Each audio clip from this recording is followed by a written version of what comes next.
morning. Good morning, everybody. Welcome to everyone that's here. Appreciate you all taking time so close to the holiday season to be with us today, that's for certain. This hearing builds upon the Energy and Commerce Committee's impressive record of hearings on energy security, job creation, and infrastructure. One of the many things that I appreciate about this subcommittee is that we have members who represent both northern and southern border states. As a proud Michigander, I'll be focusing my comments and questions more on our relationship with Canada, while I'm sure my friends from Texas, it's a nice win by Michigan over Texas in basketball last night, we'll be focusing more on Mexico. But one thing I want to make clear, this hearing is about North American integration, specifically the impacts and future of North American energy trade. I want to examine how North American energy trade has strengthened all of our economies and our trading relationships. Nationally, 14 million jobs are tied to trade with Mexico and Canada. In Michigan, it's nearly 400,000. This trade makes us more competitive internationally and can prove to be the difference between creating or shedding jobs. 84% of petroleum and coal products exported from Michigan go either to Mexico or Canada. The energy markets of Canada, Mexico, and the U.S. are becoming increasingly interdependent, thanks in large part to the free trade status of energy commodities. When we think about energy trade, we're including crude oil, refined petroleum products, and other liquids, natural gas, and electricity. To sum it up, we have transmission lines that go across the border, we've got pipelines that go across or under the border, and we have goods and services that go across the border as well. Energy trade is much more than just commodities. There's also a huge supply chain supporting everything. The multiplier effect of energy trade is great through our economy. Trilateral engagement is not just about trade, but also about information sharing. Just last month, the Energy Information Administration announced the launch of a website on North American Cooperation on Energy Information, or NACEI.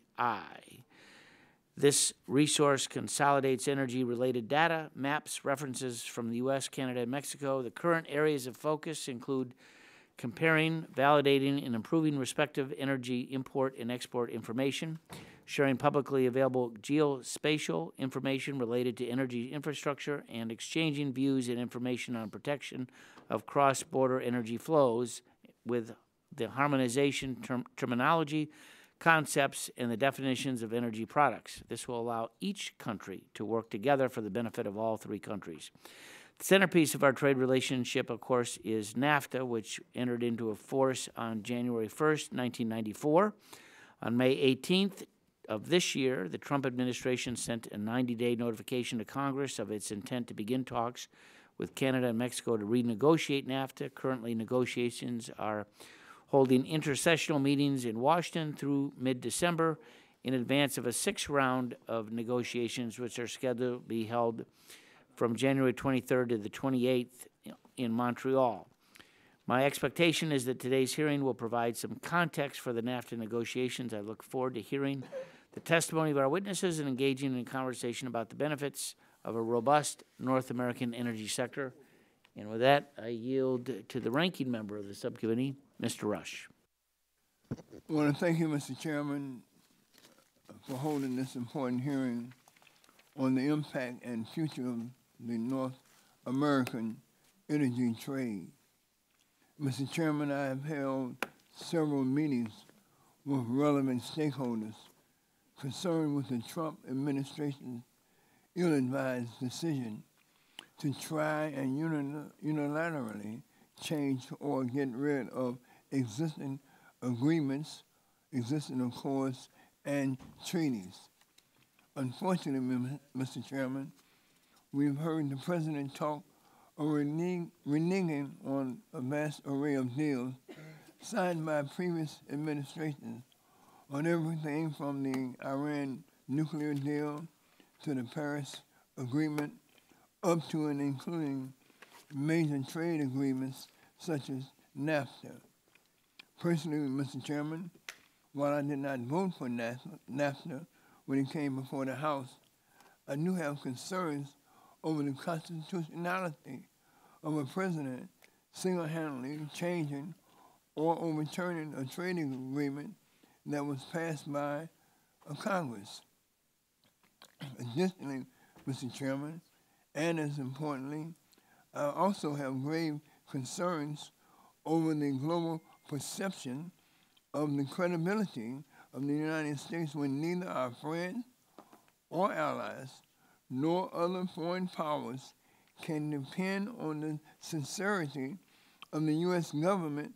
If anything, a new president, if at any time a new president takes office, he or she chooses to reverse or renege on agreements signed under the previous administration. Unfortunately, Mr. Chairman, this appears to be a recurring theme of this president's chaotic governing philosophy, where no previous accord is ever safe from interference, and any promise can be voided at any time, regardless if it is made to friend or foe. Mr. Chairman, based just on the merits, the Energy Information Administration estimates that energy trade between the North American countries exceeded $140 billion just in 2015 alone, and with the U.S. importing an estimated $100 billion and exporting over $40 billion in energy products with Canada and Mexico. Additionally, Mr. Chairman, just last year, former President Obama signed the North American Climate, Clean Energy, and Environment Partnership, along with his counterparts from Canada and Mexico. This important agreement established several objectives, Mr. Chairman, and benchmarks aimed at advancing clean energy and reducing climate-inducing pollutants between all three countries, with the goal of 50% clean power generation by the year 2025. Mr. Chairman, this pact will also help to develop cross-border transmission projects while improving and aligning appliance and equipment efficiency standards between all three partners. At a time when the U.S. has become more intertwined and interdependent in our dealings with other countries, both economically as well as for national security purposes, we cannot expect to be seen as a credible leader within the global arena, while at the very same time thumbing our nose at previous deals and agreements just because they were signed by a president from another party.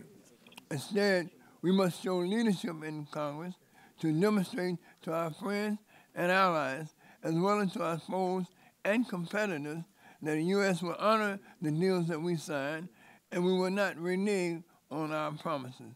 Mr. Chairman, I want to thank you, and I look forward to hearing from our witnesses today, and also want to, at the same time, welcome our witnesses. And I yield back the balance of my time. Gentleman yields back. I know that the chairman of the full committee is on his way from the hearing that's downstairs, so at this point I'll yield 5 minutes to the ranking member of the full committee, Mr. Pallone. Thank you, Mr. Chairman. Regardless of the outcome of the current NAFTA talks, the U.S. will continue to trade fossil fuel commodities with Canada and Mexico for years to come, and I'd like to see a change in our focus. Rather than focusing on trading fossil fuel commodities, we should prioritize expansion of renewable energy technologies and how they can benefit the North American electricity grid. According to the Energy Information Administration, more than half of new electricity generating capacity added to the grid between 2014 and 16 came from renewable technologies. And we should look at expanding this technology so that we can make renewables a larger part of our electric exports. In 2009, the U.S.-Canada Clean Energy Dialogue was launched to encourage clean energy technology development among our two nations. One key aspect of this collaboration focused on expanding and modernizing the North American transmission grid to facilitate movement of renewable power between the United States and Canada. And right now, there are several large-scale transmission projects in the works to bring renewable power across the United States borders with Canada and Mexico. And the modernization of the grid in order to facilitate these types of projects is critical to the overall future of energy development in North America. The United States has also forged a strong agreement with Canada and Mexico to address climate pollution and advance clean energy. In 2016, the countries established the North American Climate, Clean Energy, and Environment Partnership. Collectively, the partnership set a goal of 50% clean power generation and a more than 40% reduction in methane emissions by 2025. And the Trump administration has been silent on this commitment. But based on the president's foolish decision to walk away from the Paris Climate Agreement, I do not have high hopes that he will fulfill this commitment. It's unfortunate that the Republican majority has focused today's hearing primarily on fossil fuels. Instead, I believe it's even more important for us to focus on ways we can continue to work with our neighbors to reduce carbon emissions and expand trade in clean energy technologies. We have a knowledgeable panel of witnesses before us, and I look forward to hearing their testimony. I don't know if anyone else wanted part. Yes, I yield the remainder of my time to Mr. Green. Thank you, Ranking Member, for yielding to me. Energy trade between the U.S., Canada, and Mexico has been an all-time high in recent years, where the U.S. is the largest producer of crude oil in the continent. Canadian reserves are far outstrip our own. Mexico also has significant discoveries of offshore sites in the Gulf over this summer. Many Texas refineries rely on Mexican imports for their source of crude oil. At the end of this year, Mexico has a demand of about 600,000 barrels a day of gasoline imports due to their lack of refining capacity. A huge percentage of this 600,000 barrels a day will come from the refinery complexes we have along the Texas Gulf Coast. While the U.S. and Canada have integrated our energy markets to a great degree post-NAFTA, and with Mexico's recent reforms in the coming years, cooperation among the countries will only get stronger. NAFTA has been a success in many ways, but did not contain many provisions on energy policy. Our first goal when discussing how to improve NAFTA should be closer ties and friendship among all three countries. Our second goal should be an integrated North American energy market. This is one reason I introduced our cross-border infrastructure bill with our colleague, Representative Mullins, earlier this year. There are 11 cross-border projects awaiting a decision by the Department of State and the President, including electric lines and water pipelines. It's Congress' responsibility to create the regulatory rules by which infrastructure is constructed. Our bill, H.R. 2883, which passed our committee and the floor of the House, would create a regulatory process at the Federal Energy Regulatory Commission, Department of State, Department of Energy to permit cross-border infrastructure by recognizing the energy trade between Mexico, Canada, is in our national interest. It's my hope that the Senate will soon take up this language so we can continue building on that success, and we should embrace the changes taking place in North America and harmonize our policies with those of our neighbors to the north and the south. And again, thank you for the time. For our ranking member, I yield back. Gentleman yields back.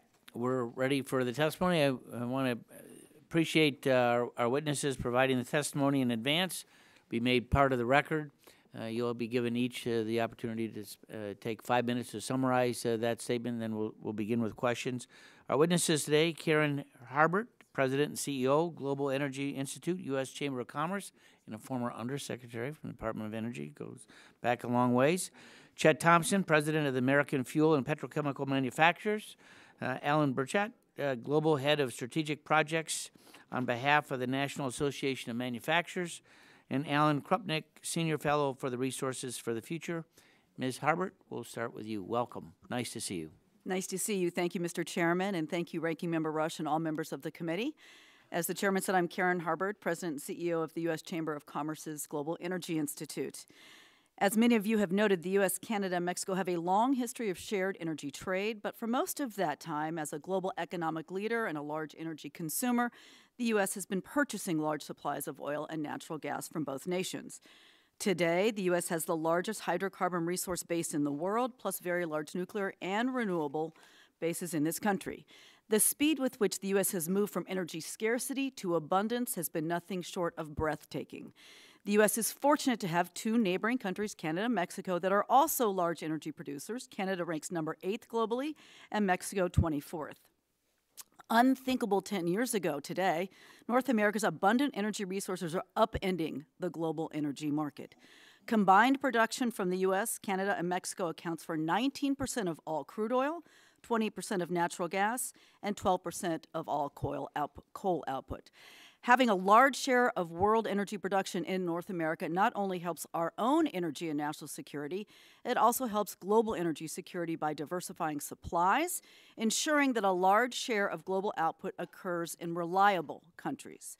We have always had a very open trade relationship with Canada. While our trade relationship with Mexico has traditionally been strong, Mexico has long prohibited foreign investment in its hydrocarbon sector. But that all changed in 2013 when Mexico instituted constitutional reforms to put an end to the more than 70-year monopoly enjoyed by state-owned oil company Pemex. Today, the U.S. is a net importer of crude oil from both Mexico and Canada. In 2016, the U.S. imported about 580,000 barrels per day from Mexico and nearly 3 million barrels per day from Canada. Notably, the U.S. now imports more oil from Canada and Mexico than OPEC. That's very important to take note of. Since 2011, the U.S. has been a net exporter of refined products. There is lively trade in products among U.S., Canada, and Mexico, and the trends now favor the United States, growing its share. Although the U.S. is a net importer of natural gas from Canada, that is not expected to remain much longer. The U.S. has been a net exporter of gas to Mexico since the mid-1980s, and exports are growing tremendously. As more infrastructure is added linking the U.S. and Canada, we welcome legislation to facilitate that. We expect that the U.S. will be a net exporter to both countries. In 2016, Mexico and Canada accounted for 13% of all U.S. net coal exports, which yielded a $440 million trade surplus. We expect the downward trend in coal exports to continue and exports to other countries to grow. We have a growing and integrated electricity market. There are 25 transmission crossings between the U.S. and Canada and 11 crossings between the United States and Mexico. So in summary, for the last 6 years, we have been running a trade surplus with Canada and Mexico in refined petroleum and coal. And while the trade deficit in oil and gas remains, it will be shrinking rapidly. The abundance of affordable energy in North America has given U.S. businesses a critical leg up. We pay about 2 to 4 times less for natural gas, coal, and electricity than many of our competitors. But the benefits aren't limited to just industry. It's consumers, too. Over the last 6 years, average annual household energy expenditures declined by 14.1%. Now on to NAFTA.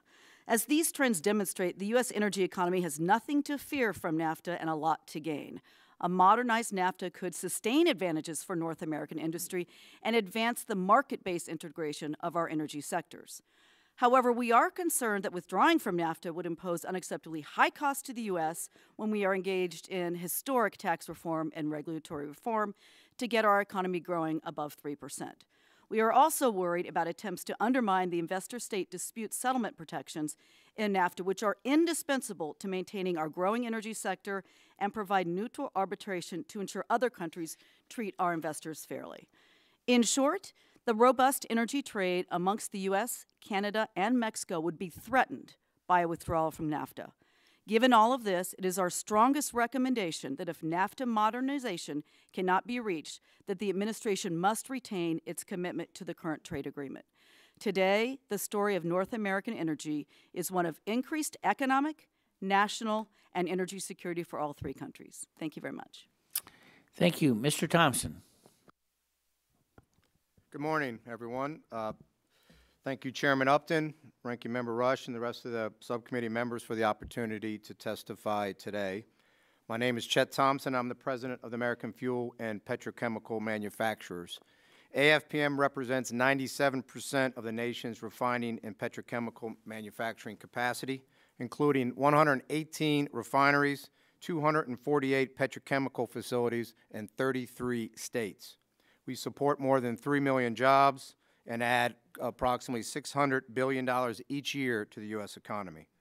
Our members make the gasoline, the diesel, the jet fuel, and the petrochemicals that make our modern way of life possible. We are the world's largest refining industry today and a global leader in petrochemical production, making us the backbone of global manufacturing and transportation. Our energy trade relationships with Canada and Mexico are critical to enhancing our position. I'm going to expand, or I'd like to expand on only a few points in my written testimony. First, Canada and Mexico are helping us achieve North American energy security. Although U.S. crude production has increased dramatically over the last decade or so, our refineries still import, on average, 8 million barrels a day of crude. Canada and Mexico combined to supply nearly half of this volume. In fact, Canada is the largest supplier of crude oil to the U.S., supplying more than 3 million barrels a day, or 41% of all of our imports. We get more from Canada than all the other OPEC members combined. Mexico supplies 600,000 barrels a day. They're our fourth largest supplier, representing 7%. Not only do we support to our neighbors, or import from our neighbors, but we also export a substantial amount of our energy as well. The U.S. exports nearly 5 million barrels per day of petroleum products. About a third of that goes to Canada and Mexico each year. Mexico is our largest export market for U.S. refined products. Last year, we exported approximately 14 billion gallons of petroleum products to Mexico. This helped meet more than half of their gasoline demand and contributed approximately $11 billion of energy trade surplus with Mexico. Likewise, we exported almost 9 billion gallons to Canada. Together, exports to Canada and Mexico have grown from essentially zero before NAFTA to more than 1.4 million barrels per day. That's about 7% of our total refining production and about a third of our exports just to those two countries alone. As a result of our increased energy production and the increasingly integrated North American energy market, the IEA now projects that North America will be energy secure by 2020. This is good for our country, and it's good for the American consumer.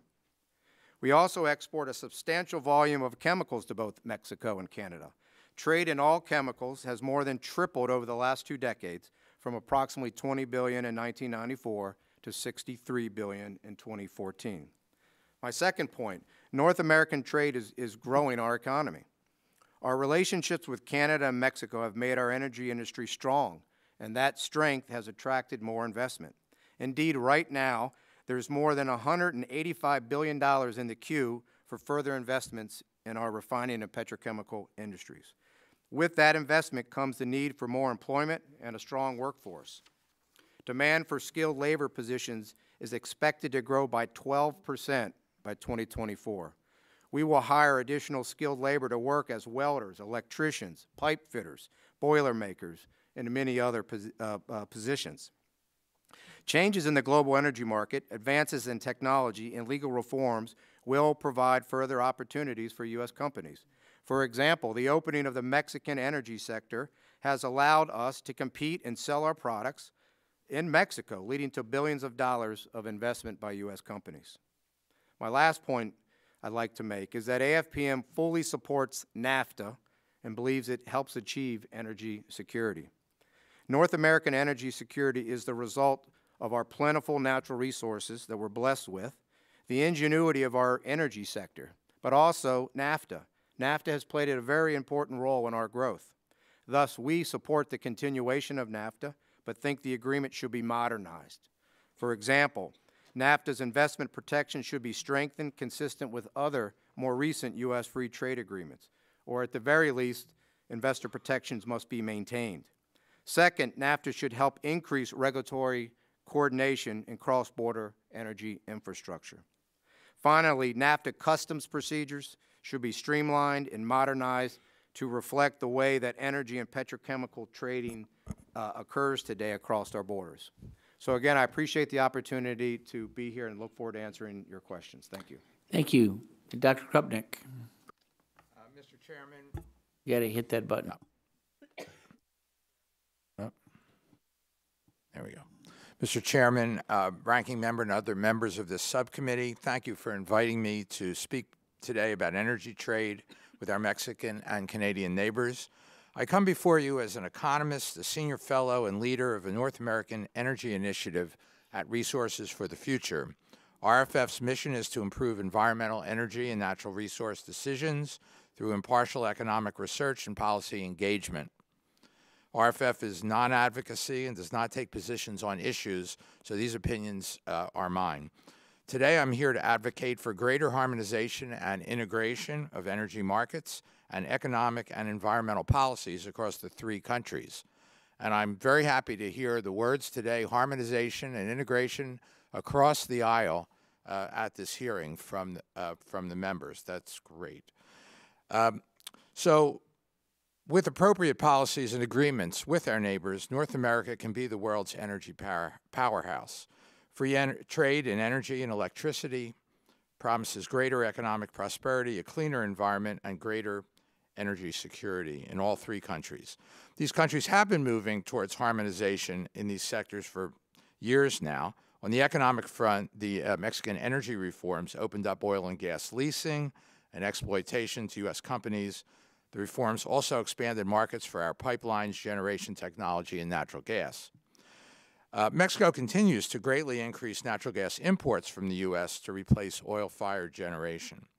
This development will reduce electricity generation costs, lower air pollution emissions from power plants, and increase energy security for Mexico, which is a good thing. And U.S. producers have access to a large market for their natural gas. If, however, NAFTA negotiations go badly or if political interference in this trade occurs, we could see increased costs and delays in exporting gas. We might even run the risk of Mexico eventually turning away from the U.S. as a supplier, and we certainly wouldn't want that for American producers or Mexican consumers. The electricity sector likewise can benefit from increased integration. We have found that cross-border interconnections and capacity planning occur less frequently than they should to maximize electricity reliability. On the environmental front, as was mentioned, during the Obama administration, the U.S. became party to several tripartite agreements to improve energy efficiency, reduce methane emissions, work towards major CO2 reductions. These gains are being reversed by the Trump administration, even as Canada and Mexico continue to solidify their policies to reduce greenhouse gases. Canada has implemented a national carbon price for provinces that do not already have a price or trading system. Mexico, along with its limited carbon tax, is in the process of implementing a pilot cap-and-trade program and joining California and some Canadian provinces in that. So what can be done in general and specifically by Congress to realize the benefits of greater harmonization? First, the bill that you've introduced is a great start. And be vocal in supporting free energy trade and investment protections already in NAFTA. Be wary of unintended consequences of NAFTA failing. Second, remember that as the U.S. continues to roll back climate regulations, such as its methane rules, our neighbors may grow increasingly concerned about competitiveness issues. Mexico and Canada may likewise become hesitant in efforts to align environmental policies in the future, limiting our opportunities that might improve environmental outcomes at lower cost to the private sector and consumers here in the United States. Third, Congress can support past and future efforts to align economic, environmental, and safety regulations for offshore drilling in the Gulf of Mexico. There's already an agreement to build upon, and DOI has worked closely with Mexican regulators to share best practices and align offshore safety regulations. Such work should continue so that we can ensure successful and responsible offshore drilling. Fourth, Congress can help promote, along with our neighbors' counterparts, the vision of renewable capacity growth in areas that capture their locational advantages, for instance, solar in Mexico, hydro in Canada, for selling into an integrated North American grid. Lastly, Congress can work to further improve the U.S. infrastructure siting and permitting process. Pipelines, transmission lines are needed to execute this vision of a North America system. Streamlining and strengthening this process can occur while improving environmental and social outcomes, for example, by using cost-benefit analysis in permitting decisions. As our two neighbors are likewise facing similar challenges in this area, we should aim to share best practice. So ultimately, the fates of the Mexican, Canadian, U.S. energy sectors are intertwined. This interdependence actually benefits the three countries, increases our joint energy security. Congress can play an important role in seeing this vision become a reality. Thank you. Thank you very much. Mr. Burchett. Good morning, Chairman Upton, Ranking Member Rush, members of the subcommittee, and my fellow panelists. Thank you for the opportunity to testify. My name is Alan Burchett, and I am Global Head of Strategic Projects for ABB. I am testifying on behalf of the National Association of Manufacturers, which represent nearly 14,000 small, medium, and large manufacturers in every industrial sector and in all 50 states. We are the #1 manufacturer of power grids in the world and a leader in industrial automation for the petrochemical industries. We are the #1 producer of electric motors and the second largest producer of electric drives and industrial robots. We supply the energy, electricity, and manufacturing sectors with enabling technologies that help them stay competitive. ABB has a strong and growing U.S. manufacturing footprint and is proud of our 20,000 employees across 50 manufacturing facilities, including those in Michigan, Texas, Oklahoma, Ohio, Virginia, and North Carolina, which is home to our U.S. headquarters. Over the past decade, we've invested over $11 billion in the United States, tripling our workforce. We have chosen to invest in the U.S. because it's our largest market worldwide, and we believe in being close to our customer. We believe in the American worker. A strong North American supply chain has supported our domestic growth and investments, enabling ABB to competitively manufacture here. For manufacturers throughout the U.S., the North American commercial market is the most important market in the world. Over 60% of U.S. manufacturing output in 2016, $1.36 trillion, was sold in the U.S., Canada, and Mexico. Canada and Mexico alone purchased 1/5 of all U.S. manufactured goods in 2016, more than the next 10 U.S. trading partners combined. 11 manufacturing sectors have experienced growth of more than 50% since 1993. Of particular interest to this subcommittee, energy products have led the pack, with over 250% growth. Most U.S. manufacturing sectors, 36 out of 42, count Canada or Mexico as their top foreign market. Despite growth in manufacturing and a changing energy landscape has created a major need for new and improved energy delivery infrastructure. Investor-owned utilities alone expect to invest more than $300 billion over the next 3 years. ABB has been a participant in this manufacturing boom and has developed an integrated North American supply chain that supports our domestic manufacturing capabilities and operations. While much of the manufacturing of these technology happens domestically, many of our customers are domestic. Certain parts of the manufacturing processes occur in Canada and Mexico, and many of the offerings produced in the U.S. are exported to customers in Canada and Mexico. I'd like to provide a few examples. ABB is the largest producer of power transformers in the world. These transformers can be found at power plants, manufacturing facilities, and in neighborhoods across the U.S. We build transformers at plants in Mississippi, Virginia, Missouri, and Tennessee. Yet the insulation material used as inputs into these transformers are sourced from a Canadian company. In Bartlesville, Oklahoma, ABB manufactures measurement and analytics products for the oil and gas sector.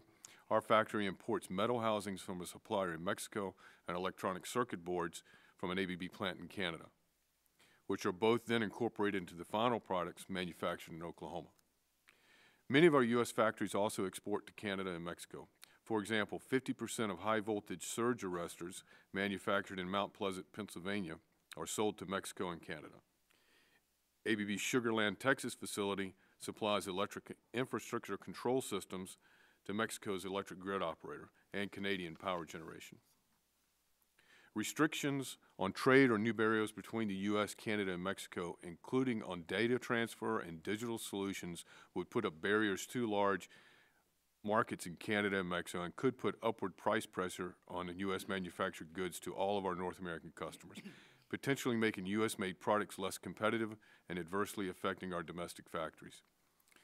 In conclusion, ABB believes the future of the U.S. economy is bright. This is particularly true in the energy sector. The integration of the three major North American economies has enhanced ABB's competitiveness, encouraged our investments in the United States.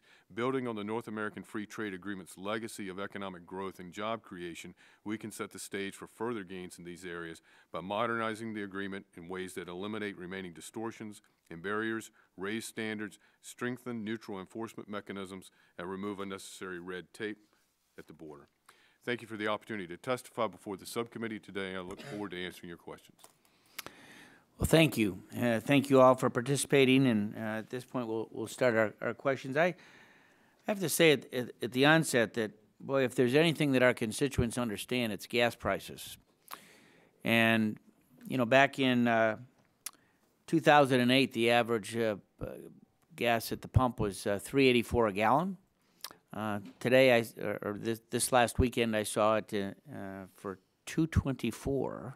But I think maybe it's a little bit higher in some of the areas of the country. But it's a pretty dramatic decline. And you know, as you think about what NAFTA has done and where we are, as you pointed out in your testimony, Ms. Harbert, that we've now been running a trade surplus with Canada and Mexico in refined petroleum and coal, and the trade deficit with these countries in oil and gas has been shrinking rapidly. It's in large part because we now really truly have a North American energy independent plan that is coming to fruition, which is one of the reasons why these prices of energy have fallen, whether it be in LNG, whether it be with gas at the pump as well. You indicated at the end of your testimony that if NAFTA was changed dramatically, it truly would threaten our not only our energy security, but I have to presume it would also dramatically increase prices to consumers as well. Can we explore that a little bit? Certainly. I mean, we have benefited from increased trade in North America, and by lifting the oil export ban and increasing our LNG exports around the world, the American consumer and the American industry has benefited tremendously. Consumer prices have gone down by about 14%. And if that were to change, and for some way we would jeopardize either the certainty provided by NAFTA or the investor protections provided by NAFTA, or even the reforms that have been undertaken in Mexico, that would threaten production in the United States because it could not find its natural markets. It would also undermine current investments planned for Mexico, which would then bottle in some of our domestic capacity. So it's a lose-lose if we undermine NAFTA in any way that has been the basis for an incredible energy integration effort that is providing tremendous benefits to industry, consumers, to our national security, as we are now getting more oil from them than from OPEC, and also, obviously, our energy security. Mr. Thompson, as we know, the Gulf Coast is home to the most technologically advanced refineries in the world. Many of us have been down there to see these advances. How is the North American energy integration benefited the consumers of these products, and how might we strengthen as these negotiations are going on with the three countries? What might you suggest to actually improve our situation in regard to the technological improvements that could be done? Well, thank you for the question. I'll just add that we have sophisticated facilities in far more than just Texas. We have some in your fine state, and we have them in 33 states. So this, a strong energy sector helps out most of the country. As far as, NAFTA goes, as we talked about it, it's pretty simple at its core. We got a lot of product from Canada, and we were able to sell a lot of finished goods to Mexico, and this is good for consumers. We get more than 40% of all of our imports come from Canada, and we get it duty free. So that means lower price for crude, which benefits the American consumer. As far as additional protections, we think that a more robust chapter in NAFTA dealing with energy, dealing with how it's developed and the modern way it's traded would benefit all. We certainly believe that we would benefit from having the three countries work together on infrastructure so we can find the best ways to get crude to our refineries and products to consumers in the most efficient way. So, Ms. Harbert, as we think back to where we were back, particularly in the 70s, I mean, we've got the new abundance that's there now, the developments in shale technology, all those different things. Many of the laws and regulations were written back in those days when we weren't exporters. What are some of the things? What are some of the things that we could do to prevent us from being held back as it relates to energy exploration and increasing exports to not only to these two countries but to other countries around the world? Well, first, I think it's do no harm. Don't do anything to impair our ability to export to North America and beyond. Make sure that we can get those export facilities sited very quickly. We have to make sure that the regulatory process, and you guys have been working on this, is fair, transparent, and incorporates cost-benefit analyses. And last but not least, there is significant room for permitting reform, both within the country to move our products around more efficiently, and also to export them to North America, both to Canada and to Mexico, and to import them as well. We've had a 7-year waging war on importing more oil from Canada. But we shouldn't lose sight of the fact that we have a tremendous opportunity to export our own natural gas, clean-burning natural gas, to Mexico with some additional permitting reform. So both, I think, a laser-like focus in the upcoming debate on infrastructure in the Congress, who really need to take a very hard look at continuing reg reform and certainly permitting reform. Thank you. Mr. Rush. I want to thank you, Mr. Chairman. Dr. Krupnik, I think it's Krupnik, right? Sorry, Krupnik, yes. Krupnik, I'm sorry. In your written statement, you asked members to envision a world where the 3 North American countries act as a free trade energy bloc, which could rival every other nation or bloc in its ability to influence world markets for oil and gas. If we were to continue along the path we're currently on, with no changes to NAFTA and additional coordination, harmonization, and integration between the U.S., Canada, and Mexico, how long do you envision it would take for North America to truly rival a competitor like OPEC? Well, this is this idea of a future energy bloc, the United States, Canada, and Mexico operating as a unit, is, I think, a useful exercise to think about an ideal situation from an energy perspective. We're obviously, I don't think, ever going to head in that. We're heading in that direction, but we're never going to be there. We're not going to have an EU-type structure with Mexico, Canada, and the United States. But I think it's useful for thinking about how to realize as many gains from trade and as many as low as possible costs to industry of addressing environmental regulations, let's say, by harmonizing those regulations across countries, so that there's sort of only one regulatory model that industry needs to address. So I think it's a useful paradigm. It's not something I see as actually going to happen in my lifetime anyway. Thank you. Sure. Mr. Thompson, in your testimony, you noted that in 2016 alone, the U.S. exported $20.2 billion worth of energy products to Mexico and imported $8.7 billion worth of energy products. How, in terms of jobs, how many U.S. energy jobs will potentially be impacted if the administration were to unilaterally make changes to NAFTA in a way that might upset our 2 trading partners and possibly hurt the mutually beneficial energy trade that we all can agree is very notable and profitable for all 3 countries? Well, thank you for the question. We're optimistic that we're going to come through with a modernized NAFTA, and these negotiations are going to stay on track. We certainly are proud of our what our industry means from an employment perspective. As I said in my testimony, we support 3 million jobs, and those jobs are there because of our strong energy sector. And it certainly are going to be strengthened the more we work with our neighbors to the north and the south. We believe that there's lots of opportunities in Mexico now that they have liberalized their energy network, and we already have a number of companies.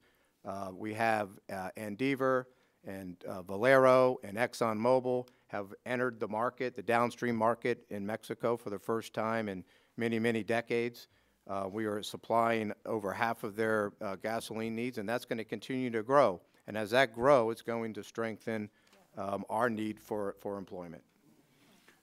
I want to just ask all the panelists, is there anyone on the panel who believes that we would benefit, our nation would benefit, if the administration unilaterally opens up negotiations on NAFTA and insists on establishing new terms that would be more beneficial to the U.S.?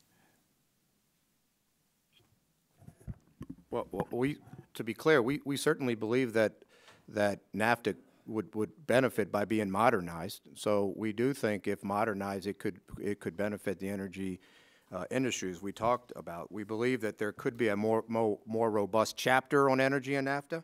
We believe that the United States should make sure that direct investors are protected, particularly now that Mexico has liberalized its energy system. We think that a modernized NAFTA could do that. We think that it could be enhanced to help us with regulatory cooperation with Mexico and Canada. So there are, Mr. Rush, lots of things that could be improved through NAFTA modernization. We at the Chamber believe that withdrawal would be devastating to the U.S. economy. Modernization is preferable. First, do no harm, and then make it better. That's what modernization means.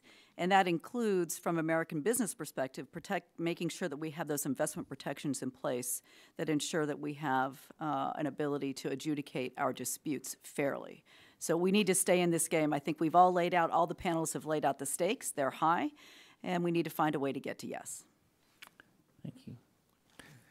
I just want to raise, there's more going on than just NAFTA, so we shouldn't lose sight of these other agreements that the administration is giving short shrift to or even walking away from on the environmental side.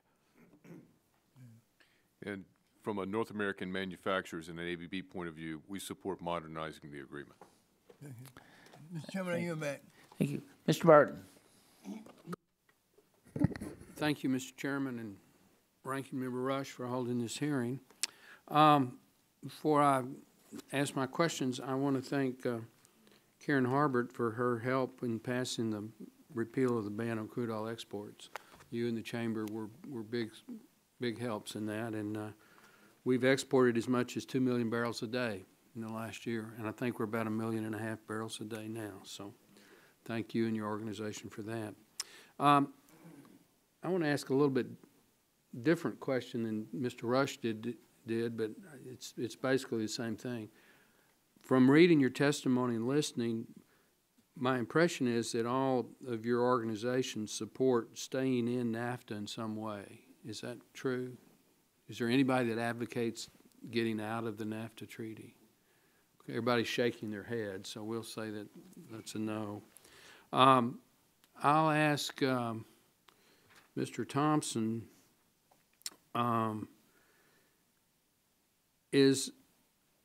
will there ever be a day when the U.S. refineries, which had really configured their refineries to use the heavier Mexican and Canadian crudes, that they will reconfigure to focus on the lighter U.S. shale crudes? Well, I certainly couldn't say there'll never be a day, but right now I think they're configured in the most efficient way possible. As you know, oil is a global commodity, and the most efficient, we're configured right now the most efficient that we can. The heavier crudes that we're designed to handle, we are handling, and the lighter stuff that can be better processed is being exported. And so can I say never? No, but I think right now we have a very efficient system that's operating the way the global market dictates. Well, if that's the case, then we almost have to maintain some sort of a NAFTA arrangement because the Canadian and the Mexican crudes are the sour, more sour, heavier crudes. Is that not correct? That's correct. And, I shook my head in agreement, but I'll say it out loud. Yes, we certainly and wholeheartedly agree that we should stay in NAFTA. This is a little bit off the NAFTA issue, but in that happy day, if it ever were to occur that we would actually build a new U.S. refinery, and I know that's unlikely. I know we expand and modernize, but if we were to actually from scratch build a new U.S. refinery, how would that refinery be configured? Would it still be configured for the heavier crudes that we import, or would it be configured to use the lighter crudes that apparently now we're exporting? Frankly, not in the best position to answer that. I think, people much smarter than me would design it in a way where they believe they'll have the best access to crude. Could it be configured to handle the lighter stuff? Sure. But there's arguments to handle the heavier stuff as well. I'll say on this point, we have adequate refining capacity, today to meet our domestic needs. Right now there's no need to build an additional refinery. Okay. I'll ask Ms. Harbert, with the, I don't know how you exactly say it, but the Mexican legislature and president have changed their policy and changed their laws to allow international companies to own more and be more invested in Mexico. How is that going? Well, and first let me thank you for your support and leadership in lifting the oil export ban, which has done a tremendous benefit to the American economy. And the EIA estimated for 2018 we will produce more oil than ever before in our nation's history. And obviously a lot of that will continue to be exports, and particularly supplanting oil from other countries that don't like us so much. In Mexico, it's happening, and we have to congratulate the legislature and the president for being very courageous and doing something that took a long time to undo. And every major American company is down there with an office looking at how they can take advantage of this opportunity. Permits have been granted, infrastructure is being built, and to stop something right in the middle of its tracks of enjoying a boom of reinvesting back into Mexico would be tragic. There are companies that have a lot of pent-up energy and a lot of pent-up demand for realizing a better relationship with Mexico. So it's going great, but it can only get better. And what we have to worry about is that a change in NAFTA or a change in leadership in Mexico that would jeopardize any of that. Certainly, we would have to take that with a grain of salt, grain of caution. All right. Thank you, Mr. Chairman. Mr. McNerney. Well, I thank the chairman. Thank the witnesses this morning. I'll start with Mr. Thompson. You mentioned that North America will be energy secure by the year 2020. Could you explain what that means exactly? What does energy security mean to you? Well, let me just say that that's not, me saying that. That's the International Energy Agency, the IEA, that's saying it. And what that means is that we are producing a level of liquid fuels that satisfy our North American needs. So basically, we are producing enough to satisfy our own needs, and we're not reliant on any other country for our energy needs. So we'd cut OPEC off, basically, from American, as an American. Well, we would have the potential to cut them off. Again, whether the market would dictate that's another matter. But we could. We would be energy secure at that point. Do you disagree, Doctor? I just wanted to mention that oil is a global market, and the price of oil is determined in a global market in the absence of, let's say, Saudi Arabia's cutting back its supply voluntarily or on its own to change price. So we can never really be independent of other countries, other producers, because we'll always be dependent through the price. But obviously, as our oil demand falls and our domestic supply grows, it does give us a greater measure of energy security. Well, you've been advocating for harmonization, Dr. Pruknick, but just yesterday we had a hearing on the CAFE standards. It's tremendously difficult to get harmonization within the United States itself. So is there a pathway for us to reach harmonization with the other countries? Well, initially, I would just hope that we could get behind the agreements that we already had with Canada and Mexico. The ones I mentioned were on environmental issues. There's an agreement with Mexico and the United States to jointly inspect facilities in the deep water of the Gulf of Mexico to make sure that they're living up to the safety standards that both countries are enforcing. So I think there's a lot that can be done bilaterally and trilaterally. Well, you mentioned that pulling out of the Paris conference, I think I understood you to mention or imply that that hurt the confidence of investors. Could you expand that a little bit? I don't know if I exactly said it that way, but I think what we're seeing is that companies around the world and international companies that are located and based in the United States, plus companies in the United States, are already using what we would call, as economists, shadow prices of carbon, that is, internal prices of carbon to help in their investment planning.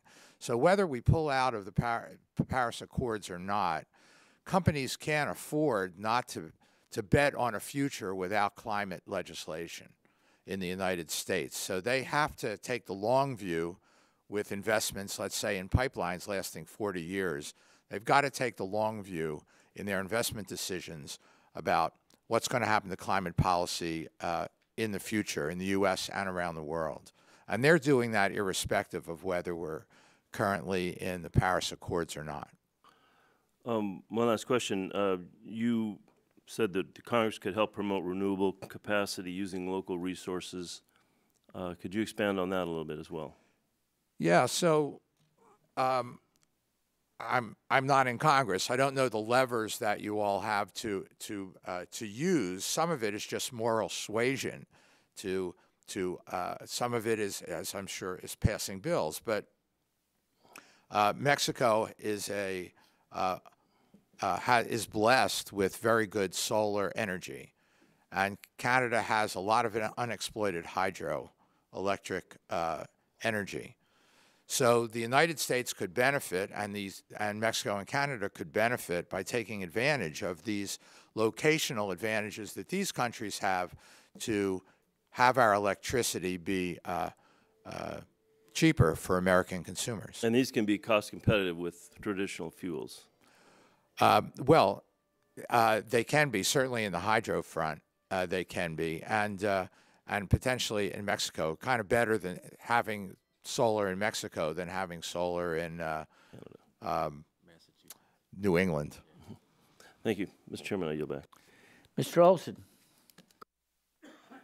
I thank the chair and welcome our four witnesses with a special Texas welcome to Secretary Harbert. Ma'am, you and I share a common bond. We are both Rice Owls, Jones 85. Welcome. There we go. Well, Jones beats Hanson, all the sports that matter, so again, welcome. Also, welcome to Mr. Burchett. As you know, sir, ABB has a presence there in Sugar Land, Texas, as you mentioned. Please come down and visit. You'll love to see the facility. It's amazing. Also, right around the corner is a restaurant called the Live Oak, the best burgers in Fort Bend County, right there at Live Oak, right by ABB in Sugar Land, Texas.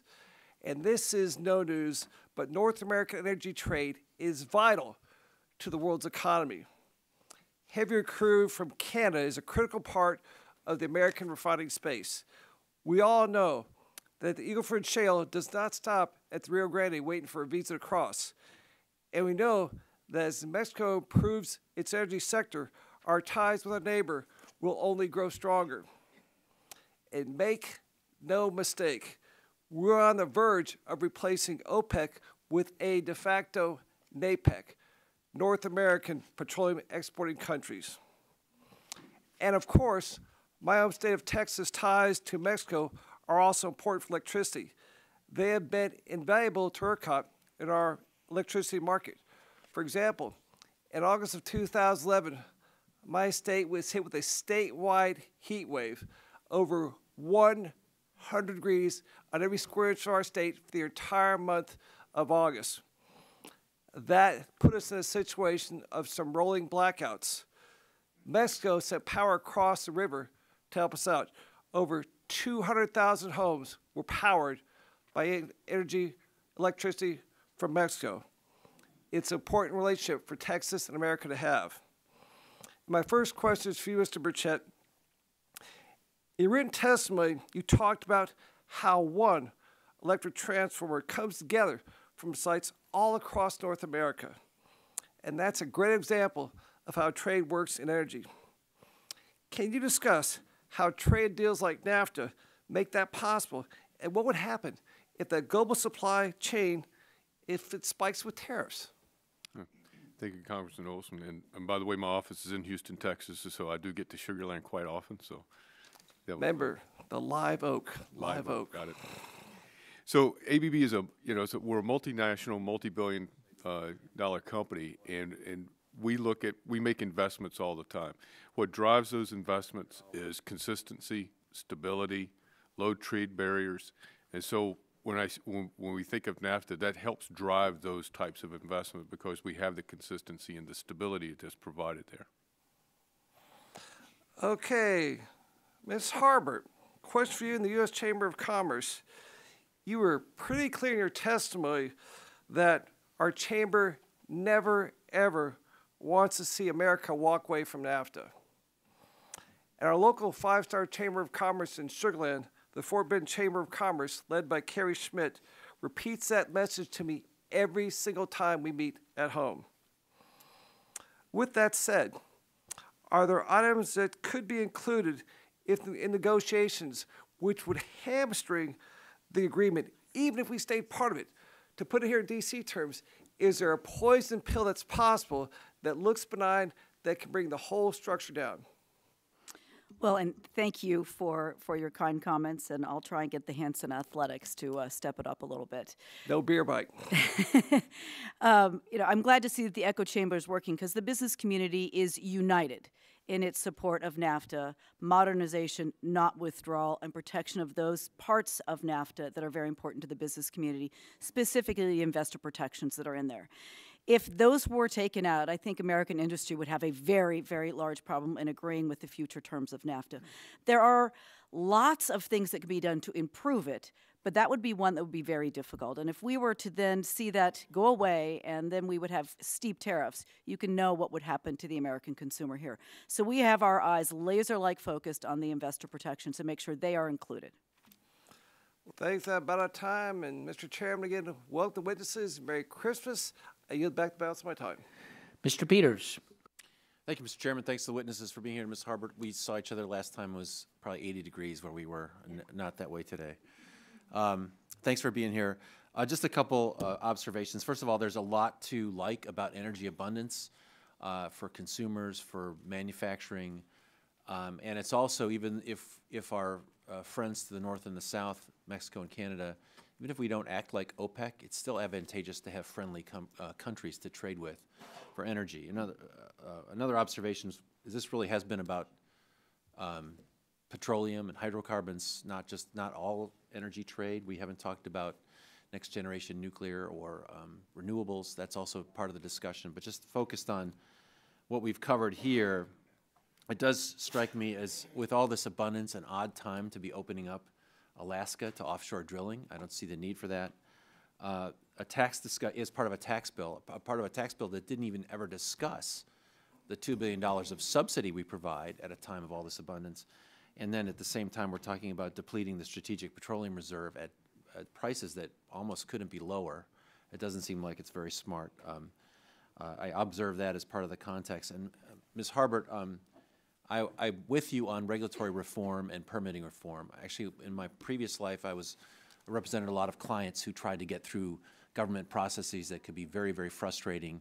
I believe we can achieve high environmental standards with less drag on the economy. Would like to work with you on that. Along those lines, one thing I'd point out is what's happening around methane right now.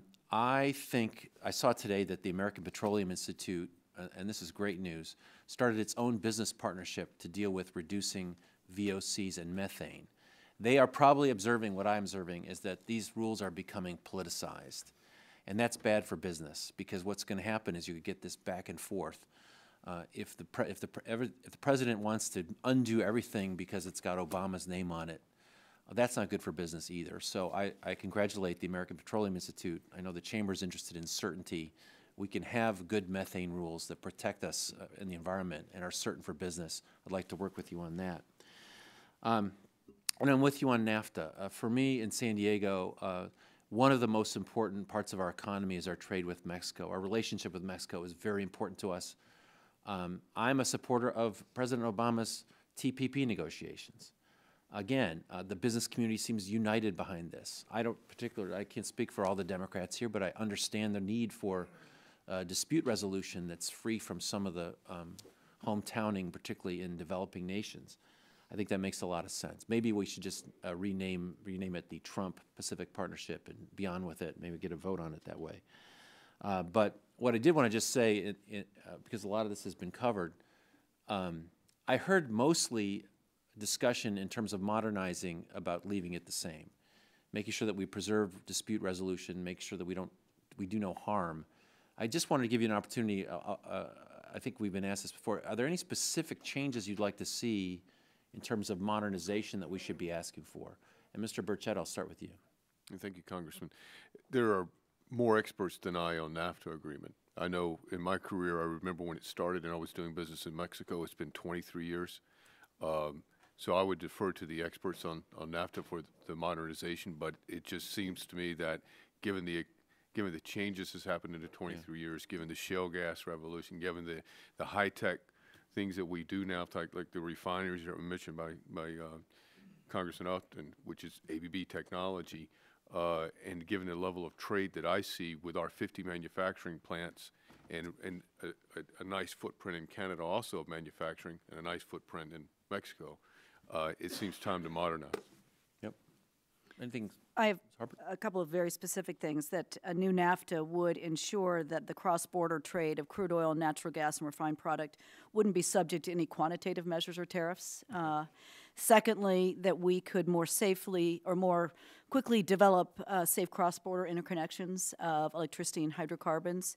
And lastly, there's two more. We really need to look at and prohibit local content rules that the industry could not meet, and we should take a hard look at some common standards and regulations, not all, where it makes sense in the energy sector, so we can more harmonize, which is a scary word to our friends in the North. They don't like that word, but we could find some commonality. Okay, that's very constructive. Dr. Krupnick, anything you want to add real briefly? No, I think this has been pretty well covered. Okay, I really appreciate I look forward to working with you to see if we can't say what's good and make it better. And Mr. Chairman, I yield back.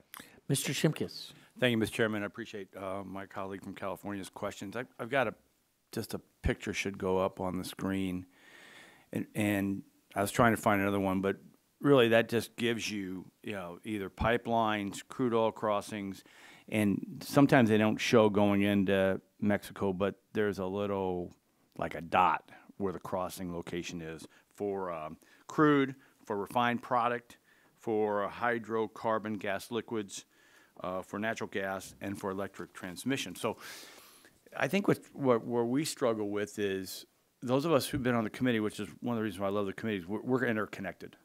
We're there. We've been there for a long time. We're going to continue to have this.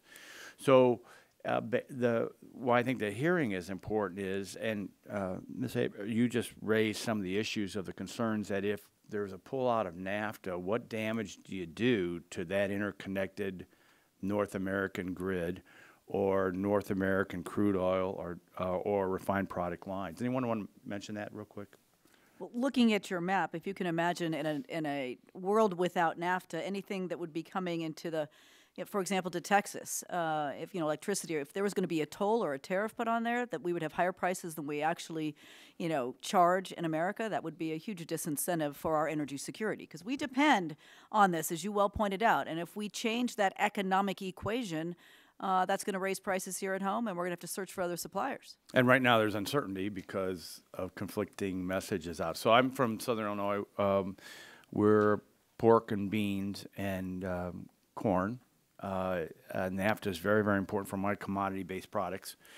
But we also have the fear, every small town in America really has that small manufacturing facility that's moved.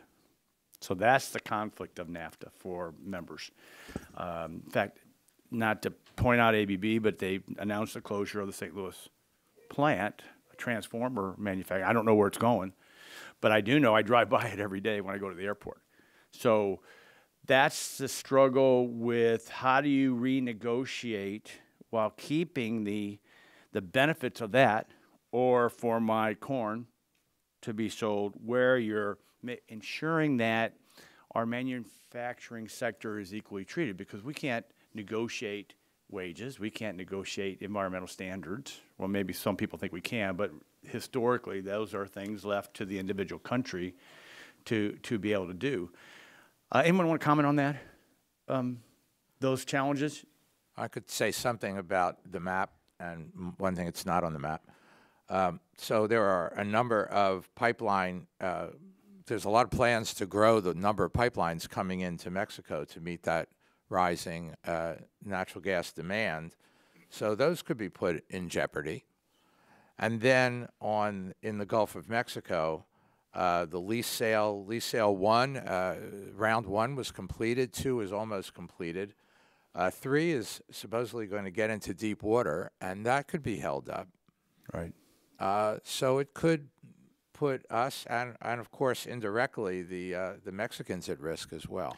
And for those who followed the committee and what I've done in public statements, comments, Keystone Pipeline, Keystone XL, which feeds right, obviously, from the oil sands all the way down to my district. It was a big terminal there, and then it spreads throughout all the Midwest. So, and we've seen not just an international negotiation, but we've seen obviously just internal politics delay pipeline construction. Mr. Thompson? Yeah, so let me just say, I can say with certainty that my refining facilities are the most efficient in the world, and we're not relocating anywhere, under NAFTA. We're going to be there. But, as our transportation demand for fuel flattens out, our facilities need export markets to continue to grow. I think that's a good point, and I was going to jump on that with the last 40 seconds. Just for the liquid transportation fuels debate, we had that hearing yesterday on CAFE and greenhouse gas and the debate of EV penetration. Now, it's not huge across the country, but electric vehicle penetration in California is noticeable. And international comments about like Norway and France, who are trying to make, or China, that really could disrupt this market, crude oil and refined products, don't you think? It certainly, EV penetration could indeed, yes, could be very disruptive. So we need to keep the liquid transportation market. We need to keep the liquid transportation market strong. Thank you very much. I yield back. Mr. Loebsack. Oh, I'm sorry. He left. Mr. Tonko. Thank you, Mr. Chair. Welcome, witnesses. One area where our energy sector is undeniably and quite literally interconnected is the United States and Canadian electrical grid systems. In 2016, the U.S. imported 73.1 million megawatt hours of electricity from Canada, about a quarter of which went to New York State, my home state. Dr. Krupnick, do the interconnections between the United States and Canadian power systems improve grid reliability on both sides of the border? Well, sure. The short answer to that is yes. To maximize the benefits of cross-border electricity trade, what we have a report that talks about what to do. There are several margins to increase reliability, and one of them is to have capacity planning be a joint exercise between, let's say, control areas in the United States and in Canada. So, thank you. That's not. There's a lot of things that we can do beyond what we're doing. Thank you. And the Canadian hydropower is becoming increasingly important for New York State's plan to meet its clean energy targets. So I see big potential for increased renewable electricity trade, such as the importation of Canadian hydro, which will reduce emissions in our country. But these projects rely on cross-border transmission infrastructure. What unique challenges exist to siting, permitting, and constructing cross-border transmission compared to domestic transmission projects? Well, I can take a stab at that. You're absolutely right. The provision of Canadian electricity to the Northeast, more broadly, is hugely important for grid reliability. The Northeast suffered a very devastating blackout in the early 2000s, and from that was established the North the Electricity Reliability Coordination Council, which seeks to look at these things and manage the grid up there more responsibly. And so that's an important new organization that helps us to do that. Cross-border is still hard, and it takes approvals from both sides of the border. Sometimes it takes state and local, because it's not just crossing the border, it's going through other municipalities and counties that might not be excited about having a new transmission line. And so we really need to take a look at the redundancy of federal, state, and local permitting so that we get things built in a predictable time frame. Thank you. Anyone else want to respond to that? Yeah. So as ABB, we invented high voltage DC transmission, which is the way you do a lot of these interconnections. So we do them all over the world. We're working on one with Denmark and UK now. One of the biggest ones is for New England, and is to get the power from Canada there. So in talking to our customers, I've heard them describe the regulatory approval process as quote unquote a game of chutes and ladders. And that can take 7 to 10 years. And so what they would, of course, they would like to see an expedited process, but the technology is there to get particularly hydroelectric power from Canada into New England. Thank you. Yesterday marked the second anniversary of Paris Climate Agreement. 197 parties have signed the Paris Agreement, and 170 parties have ratified it. The United States is the only country with the intention to withdraw. Progress in North American and global emissions reductions will be hindered by the absence of our leadership, United States leadership. But we have seen no indication that our neighbors intend to back away from their Paris commitments or their carbon pricing policies. So, Dr. Krupnick, do you believe it will be more difficult for the United States, Canada, and Mexico to cooperate on cross-border energy and environmental policy harmonization if the United States continues to be disengaged on global action on climate change? The answer is yes, of course it'll be more difficult. And as I've tried to indicate, there's still at a state level, at a regional level, there are still opportunities for that kind of engagement, let's say that we're seeing from California with Quebec, Ontario, Manitoba, and so on in their CO2 trading program. So it's not like all these interactions are going to stop, but of course we'll be hurt in our ability to negotiate further. Right, and so the consequences, I believe, are probably that we would be less likely to align their policies with ours, and are there limits then to opportunities to lower costs to businesses and consumers? Yes, anytime you put barriers into cooperation, interaction, you're going to create increased costs somewhere along the line. Yeah. With that, I thank you and yield back. The gentleman is back. The chair now calls upon the gentleman from West Virginia, Mr. McKinley, for 5 minutes. Thank you, Mr. Chairman. In our binding, or our majority memorandum binder, we said, I read that we have, apparently we have 73 gigawatts of electricity are being imported from Canada currently. For everyone to understand, that's the equivalent of anywhere between 70 and 120 power plants. So I'd like to focus on those implications, if I could, with this panel. Because currently, first is currently under construction is a Lake Erie connector. And that's a 1,000 megawatt high voltage underwater transmission line that would provide the first direct link between Ontario Power generators and the America PJM. This will enable, this Lake Erie connector will enable a subsidized Canadian power companies to compete with American private sector energy producers. Secondly, the Quebec electricity sector is dominated by Canada's largest utility, and it's a state-owned and operated monopoly, which is heavily subsidized. According to CBC News reports, Canadian electricity producers are generating more power than they consume and sell off excess power to the United States at rates below the cost of production, close quote.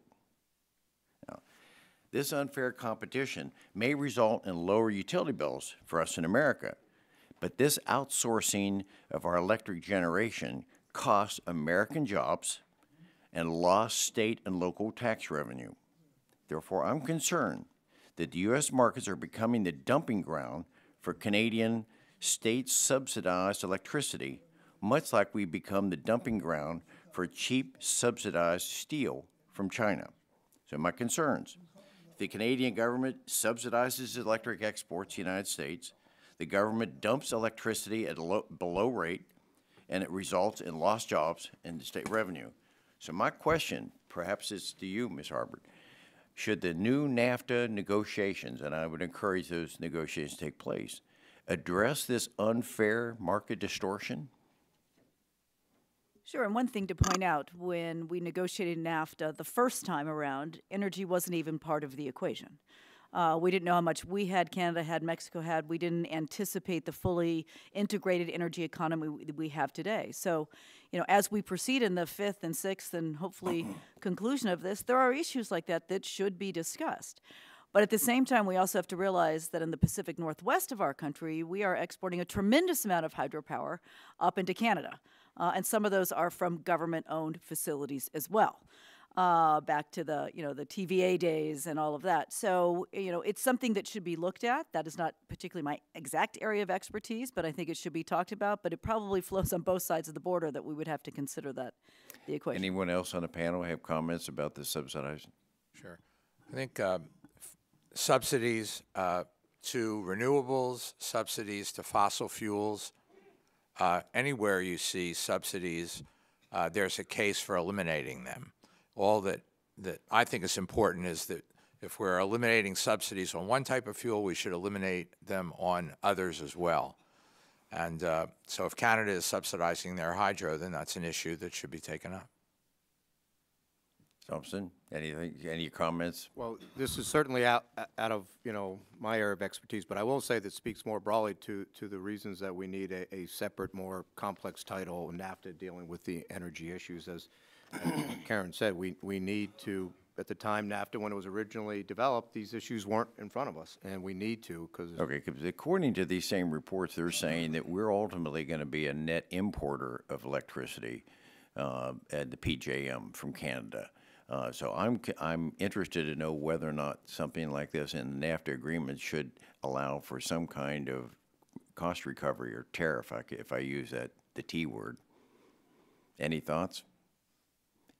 You know, as a final statement, I would, from an ABB standpoint, we're a technology provider. So we do the high tech, and what I'll tell you about those interconnects is the power can flow both ways. So I don't know what the potential there is in the future, or how, you know, from a subsidy standpoint, I have no point of view, but I know the technology can go both ways. Okay, I yield back.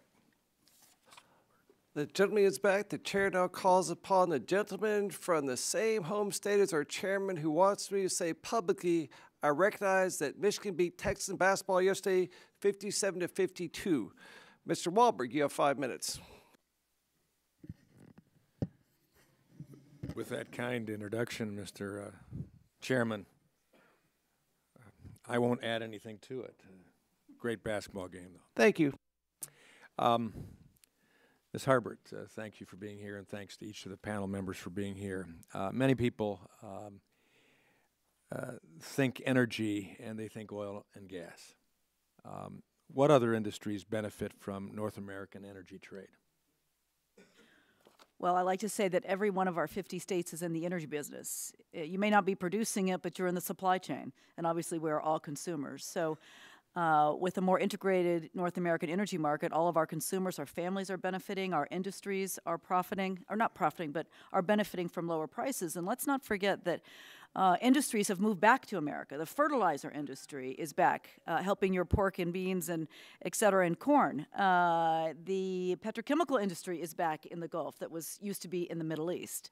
The steel industry is back in some form or fashion in Pennsylvania, Ohio. So manufacturing is back, and critical inputs to our manufacturing are back. So it is an energy revolution in all 50 states. And I think that's important for us to get out very clearly. We often think of energy in combative terms. At times that it's not in my backyard, and the impact is sometimes forgotten as well. So for us here in Congress and policy to think along those lines, but also the industries to make sure that we broadcast it, assist in the long haul. Ms. Harbert, the low cost of natural gas and electricity is driving a revival in U.S. manufacturing and providing our economy with a competitive advantage. However, free trade and market principles also allow producers of energy commodities such as natural gas and LNG to export their commodity abroad. How do we strike the right balance so that everybody, including U.S. consumers, can reap the positive economic benefits? Well, natural gas is a real great story for America. We're producing more natural gas than we can consume, and in order to continue to produce at that level, they need export markets, and that's what guarantees lower prices in those industries that are coming back. We have additional capacity being planned into Mexico that will be good because Mexico will then stimulate additional demand for our natural gas by developing new industries and new consumers. So having more than we consume is a good thing. They're not going to sell it at the expense of domestic producers because or domestic industry. They're getting all that they need, but in order to keep those prices low for that domestic industry, we want to be able to export. Okay, not a zero-sum game then. No. Okay. Dr. Krupnik? During the debate over LNG licensing for export, there were many studies done on what the effect of those exports of natural gas would be on U.S. domestic prices. And the best ones of those clearly said that there would be very little effect on prices. We have, with the shale gas revolution, we have such rapid response ability now in the fields to even small changes in prices with increased supply that we're in a new era, and I don't think we have to worry about increased exports of our natural gas. Thank you. Mr. Thompson, what types of opportunities are opening up for American companies with Mexico's energy reforms? And we often talk about hydrocarbons, but what about electricity? Well, I can't speak to the electricity side. That's not what my members do. But I can speak to, with the opening up of the liberalization of their downstream sector, we have a number of companies that are now entering the Mexican market. We had Andeavor has opened up the first ARCO station in Mexico, and they're supplying fuel from their refinery in the state of Washington. We have Valero now has entered into agreements to provide products, ExxonMobil, BP, Chevron. So we have a lot of U.S. companies now that are entering Mexico to supply needed fuel to the Mexican economy. Okay. Thank you. And Mr. Chairman, I yield back. The gentleman yields back. The chair now calls upon the gentleman from Ohio, Mr. Latta, for 5 minutes. Well, thank you very much, Mr. Chairman, and thank you very much for our panel today. You know, if I could follow up on my friend from Michigan, Ms. Harbert, when we were talking about the shale revolution, because, of course, in Ohio, what we've seen happen on our eastern side of the state and also in western Pennsylvania, when you look at the Utica and the Marcellus shale, that it has created a revolution out there with wide-ranging benefits to the economy. And when you're looking at the creation of millions of jobs at a time when things are struggling out there, but overall, how has the consumer benefited from this revolution that we've seen out there right here at home? Well, it's an American supply chain that has jumped in and fulfilled. We're making new products to fuel that revolution, which means more jobs. And for the American consumer, prices are low. Low natural gas prices here have saved the American family money. Over the last 6 years, prices have gone down by about 14% for energy for a family, which provides additional purchasing power, which stimulates the economy. In addition, if we were able to get more pipeline capacity out of the Marcellus and into the Northeast, those consumers up there would benefit from low natural gas prices as well. So it's jobs, it's new industries, it's low prices, and we're being more competitive with our exports overseas because our prices are 2 to 4 times lower than they are in Europe, which is a good thing. So we're more competitive on the global stage because of these low prices. Yeah, well, thank you very much. And Mr. Burchett, our electrical systems are evolving rapidly with the technological innovation and regulatory policies that's driving the change. In your view, what does the grid of the future need to look like, in order to deliver electricity more efficiency and more cost effectively? So when we think of the future grid, as we're working with most of the investor-owned utilities and our customers, I mean, we know the words reliable are there. We know the words renewable are there. But we also, when we look at power generation, we view it as an all-of-the-above situation where our future does have solar, wind, but also coal, nuclear, traditional generation. If you look at studies from EIA out for the next 30, 40 years, you still see all the different fuel elements in play. But the technology in play is more around the distribution grid and the automation and being able to fully automate the grid so that when an occurrence occurs, you get the interruption and the restoration of power happens almost immediately. So. Well, thank you very much. Mr. Thompson, with the huge increase in domestic production, our imports have fallen dramatically, as has been being discussed. We've cut OPEC imports in half in less than a decade. How has our energy security situation changed as a result of the North American energy trade? Well, thank you for the question. So as you noted, our domestic production is near all-time highs, and so we are more energy secure than we have been in quite some time. Now that certainly hasn't eliminated our need to import crude into our country, and that's more because of our facilities are configured to handle the heavier crudes. So we're able to take our lighter crudes and export them to facilities that are better designed and equipped to handle those. But we've been able to get more of our crude from our friends up north in Canada. And 41% of all our imports come from Canada, and that's a good thing. And as the IEA said, that we're on track here as a North America to be energy secure by 2020. Well, thank you very much. And Mr. Chairman, I yield back the balance of my time. The gentleman yields back. The chair now calls upon the gentleman from Illinois, Mr. Kinzinger, for 5 minutes. Well, thank you, Mr. Chairman. And I know based off the last question, I do want to make the point that I think, energy security is essential, not just, for economy, which is great, obviously, and important, but also because a lot of foreign actors use energy as a weapon. And I think it's essential to note that, if the West is ever going to fight back against some of the policies of the East or Russia, it's essential that we have a very strong energy platform to do so, because the Russians in many cases use energy as a weapon to try to extract political favors from foreign actors and foreign governments. And I think that's an essential point to note. Ms. Harbert, since NAFTA was originally negotiated, Mexico's instituted a number of reforms, including opening its energy markets. What do these reforms mean for consumers in our country? First of all, I just want to underscore what you just said, which is the national security dividend of our energy revolution is enormous, that we are able to provide exports to allies who have been forced into choosing a single source for their oil or for their natural gas. So providing that choice provides great national security for them and for us, providing choice. The opening up or the reform of the hydrocarbon sector in Mexico, which took a very long time and some courageous political actors to do, has been an open invitation for American companies because they did the reform right and they're continuing to improve it. And so we've already had several lease sales there, and there's one that's going into the deep water, and our companies that have the best technology around are going to be the ones bidding on it. So that, from an environmental standpoint, is very important. But also, as we have more of all of our resources flowing across borders in North America, which makes that energy market more efficient, it keeps prices low. Electricity prices, fuel prices, natural gas prices, and it's stimulating that manufacturing revolution that's putting more Americans back to work. And so you mentioned a little bit about, future bids and technology. What are new opportunities that you see to engage Mexico's energy sector further?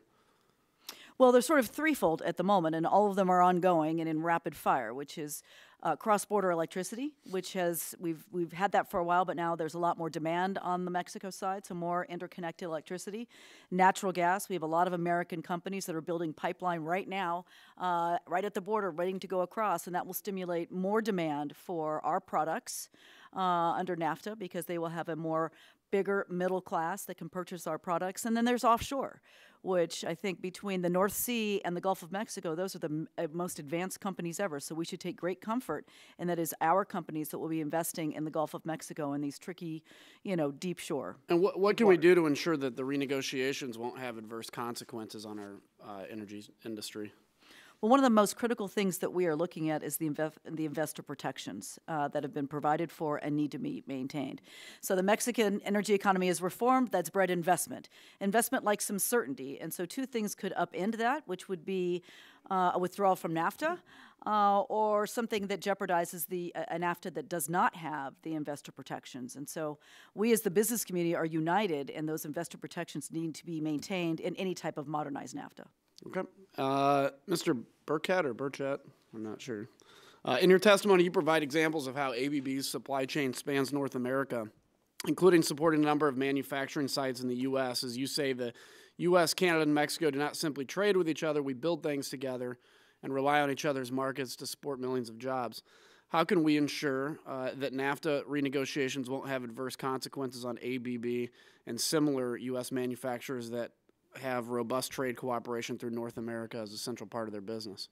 Yeah, that's from an ABB perspective. From the National Association of Manufacturers, we're also now talking 14,000 small, medium, and large businesses that have similar levels of integration with Canada and Mexico, right?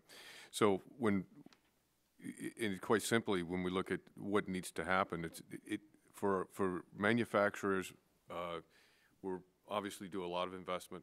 So the consistency, the stability, the lack of volatility allows us to make those investments and these low trade barriers. So it's pretty simple formula for us, and the investment likes consistency. Yep. And with my 20 seconds left, I'll yield back, Mr. Chairman. Thank you all for being here. The gentleman yields back. The chair now calls upon the gentleman from South Carolina, Mr. Duncan, for 5 minutes.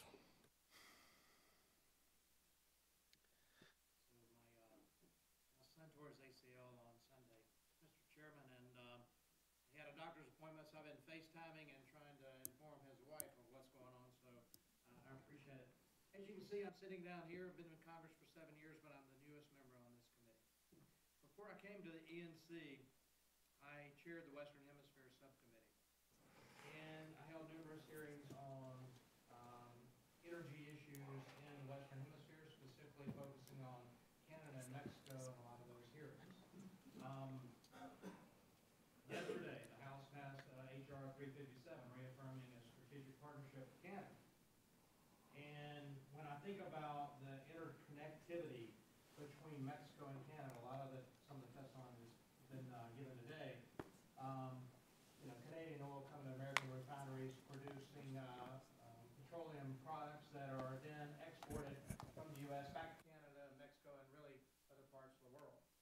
It is a strategic alliance there. But when I think about Mexico, natural gas pipelines providing natural gas to Mexico, oil coming back to U.S. refineries, there is tremendous interconnectivity there.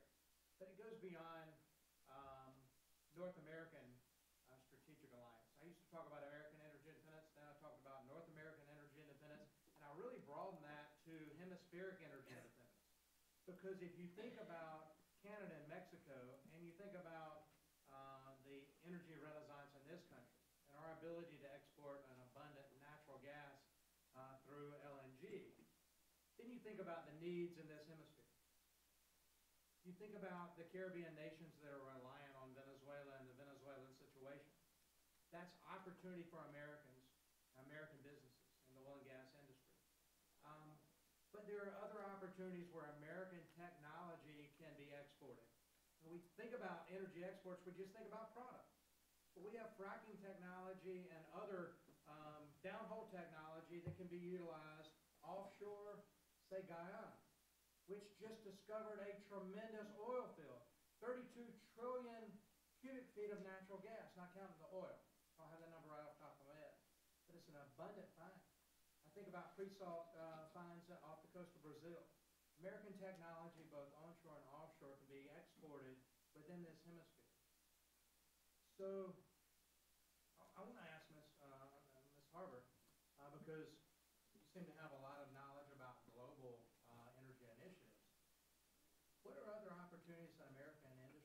take advantage of because we are a leader in the energy area. Well, you're absolutely right. And the countries in Latin America, save Venezuela, Argentina, Peru, Brazil, they have welcomed American investment in the energy sector because they know we have the best technology and the best techniques available. We've been able to develop gas in Peru. We've been able to, with some hiccups along the way, be big investors in Argentina. And the demand in Latin America as a developing world is going to go up. And so the opportunities for us to invest in some of those repositories in Latin America, but also to export from America is huge, just like it is in Africa. Africa is going to be an industrializing part of the world, and we want to be part of that industrialization through energy as a foundation for it. They don't have all the energy we need. So the opportunities, if you look at the International Energy Agency forecast, the demand for fossil fuels not only is constant but goes up, and we will provide, fossil fuels will provide 80% of all the world's energy resources in 2050. So huge opportunities to export way beyond just North America. Thompson, are refining capacity and refineries ready to receive, say, Guyana oil for refining so that those products can be shipped around the globe? Yes, we have the capability to take crude from all around the world. And most importantly, we look forward to the opportunity to export products back to the rest of the world. Last year we exported 2 billion gallons, and with the U.S. energy or transportation fuel demand staying relatively flat, now we need those export markets. Mr. Chairman, in the remaining time, I want to point all the committee members and the panelists, Wall Street Journal article today, I believe, Fracking Our Way to Mideast Peace. It's worth reading. And with that, I'll yield back. The chair thanks the gentleman, and you yield back. The chair now calls upon the gentleman from Texas, Mr. Flores, for 5 minutes. Okay, thank you, Mr. Chairman. I appreciate you holding this hearing, and I appreciate the panel for joining us today. When NAFTA was negotiated, Mexico's energy sector was largely closed to foreign investment. This is important to me because one of my firms did a substantial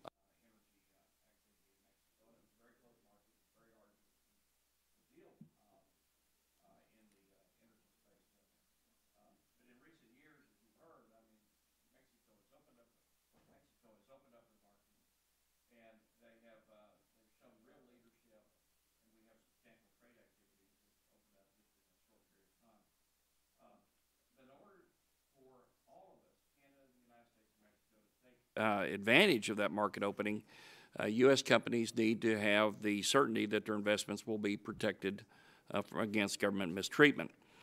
The NAFTA renegotiation presents an opportunity to recognize Mexico's energy reforms and to maintain and strengthen NAFTA's investment protections.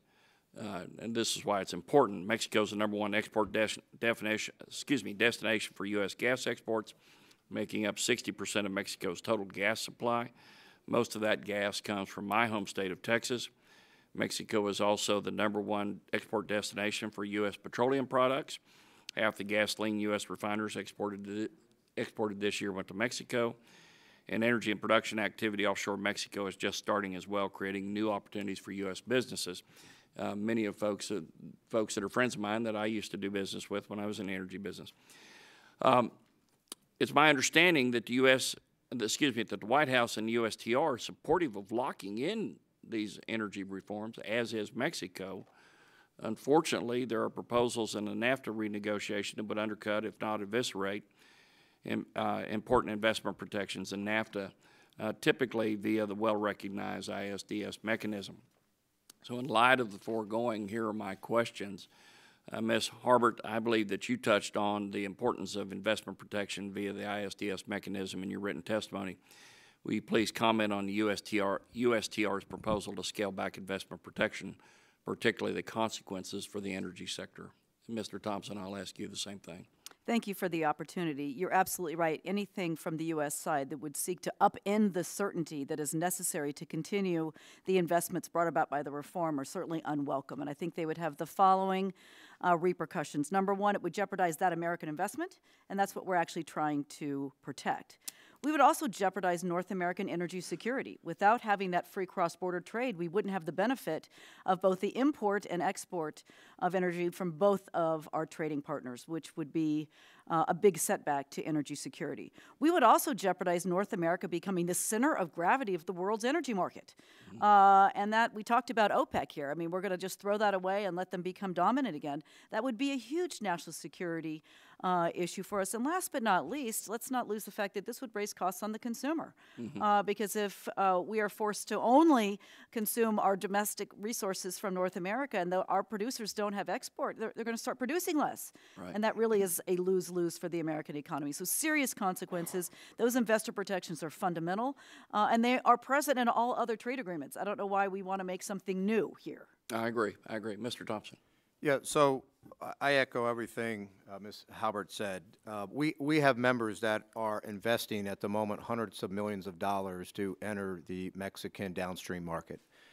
If you take away ISDS protections, it's going to jeopardize that. We need to make sure that the Mexican market stays open. We need an agreement that locks that in, and we need to protect our investors. It's critical that the ISDS mechanisms remain in NAFTA. Okay, so I mean, just simply, I mean, to put it this way, I mean, on one hand, the White House says we believe in energy dominance for our country and for North America. On the other hand, the USTR is undercutting that by any conversation about getting rid of the ISDS mechanisms. Is that a simple way to put it? And we hope through continued discussions that they can understand how important it is for all the reasons I articulated. But at the end of the day, if we're trying to protect American investors, let's not take away the thing that protects American investors. Exactly. Okay. Thank you, Mr. Chairman. I yield back the balance of my time.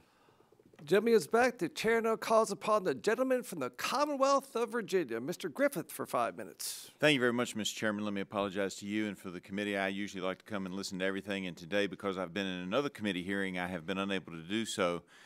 But your testimony is important, and we appreciate you being here today. So I have no problem with us trading with our friends north and south, but there needs to be, I believe, a more balanced and fair deal between our respective countries. My district in Southwest and Southside Virginia was devastated by NAFTA, and we lost tens of thousands of jobs. You know, back when that was all going on, you know, there'd be a press conference and 3,000 people would be out of work.